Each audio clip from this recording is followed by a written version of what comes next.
Maths வெஸ்டாப்பனை அவங்க daddy போட்டு புளிஞ்ச கதை உங்களுக்கு தெரியுமா? F1ஓட புதிய ரெயின் மாஸ்டர்னா அது மேக்ஸ் தான். தம்பி ஐட்டன் சேனா பத்தி தெரியுமான்னு கேட்பீங்க. கரண்ட்ல சொல்றேன் பாஸ், கோச்சுக்காதீங்க. மழை கொட்டி தீத்த 2024 சவு பாலோ கிராண்ட் பிரீல P17ல ஆரம்பிச்ச மேக்ஸ் ரேஸ நம்பர் 1 முடிச்சார். எப்படி மழைக்கே பிடித்த ஒரு மனிதனா மேக்ஸால இருக்க முடியுது? அதுக்கான காரணம் அவங்களோட டாடி ஜோ வெஸ்டாப்பன். மேக்ஸ் வளர்ந்தது அவங்க அம்மா ஊரு பெல்ஜியம்ல.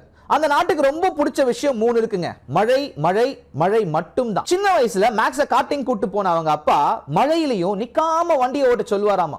மத்தவங்க எல்லாரும் கராஜுக்குள்ள போயிட்டாலும் மேக்ஸ் மட்டும் லேப் மேல லேப் மழையில ஓட்டிக்கிட்டே இருந்திருக்காரு.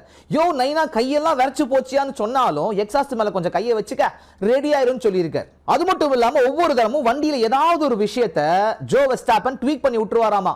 அது என்னது, அதனால வண்டி எப்படி வித்தியாசமா பிஹேவ் பண்ணுச்சுன்னு சொல்லிட்டு ஓட்டி முடிச்சதுக்கு அப்புறம் மேக்ஸ் அவர்கிட்ட சொல்லணுமாமா. இது எல்லாத்தையும் தாண்டி ஜோ வெஸ்டாப்பன் F1ல இருந்த காலகட்டத்தில் மைக்கேல் ஷூமேக்கர் அவரோட டீம்மேட், அவர்கிட்ட பார்த்த மழை வித்தைகளை ஜோ வெஸ்டாப்பன் பையனுக்கு சொல்லி கொடுத்துருக்கிறாருன்னு சொல்றாங்க.